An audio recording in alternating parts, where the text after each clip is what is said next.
Bismillah. Assalamualaikum warahmatullahi wabarakatuh. Perkenalkan, nama saya Nur Amal Mahmud.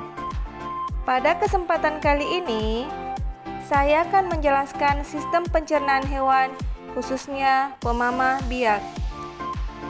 Sebelum menjelaskan sistem pencernaannya, tahukah kalian apakah hewan pemamah biak itu? Hewan pemamah biak masuk dalam ordo Artiodactyla atau hewan berkuku genap, terutama dari subordo Ruminantia. Hewan pemamah biak adalah sekumpulan hewan pemakan tumbuhan atau herbivora yang mencerna makanannya dalam dua langkah. Pertama, dengan menelan bahan mentah, kemudian mengeluarkan makanan yang sudah setengah dicerna dari perutnya dan mengunyahnya lagi. Hewan pemamah biak biasa juga disebut sebagai ruminansia. Contoh hewan ruminansia adalah sapi, kerbau, kambing, domba, dan masih banyak lainnya. Sistem pencernaan hewan ruminansia. Pencernaan adalah tempat di mana makanan diproses di dalam tubuh.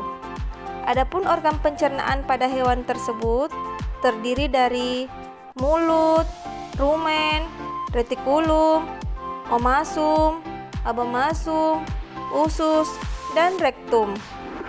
Nah, bagaimana proses pencernaannya? Proses pencernaan hewan pemamah biak dimulai dari mulut. Makanan hewan pemamah biak adalah rumput yang kaya akan serat selulosa. Pencernaan di dalam mulut dilakukan secara mekanis. Makanan tersebut dikunyah kasar dalam mulut dengan bantuan gigi, lidah, dan ludah, dan dicampur dengan saliva atau air liur untuk membantu proses pengunyahan dan menelan makanan. Selanjutnya, makanan tersebut melewati esofagus. Esofagus hewan ruminansia berukuran pendek. Fungsi esofagus hanya mengantar makanan dari mulut menuju lambung. Kemudian, makanan tersebut disimpan pada rumen.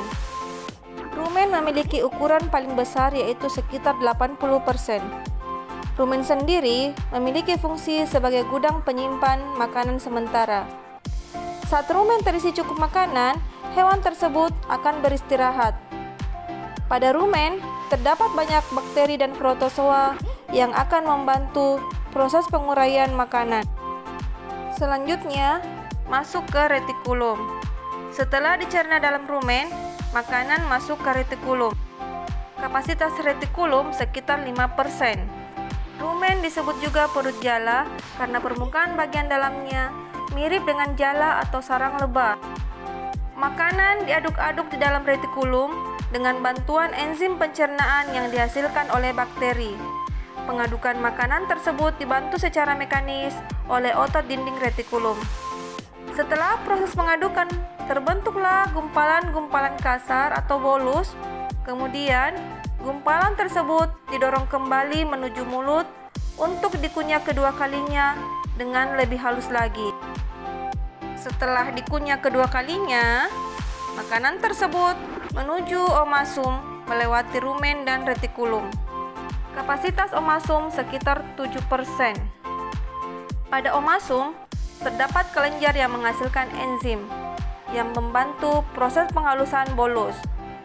Setelah bolus bertekstur lebih halus dari sebelumnya, kemudian terjadi proses penyerapan air sehingga kadar air dalam gumpalan makanan tersebut berkurang.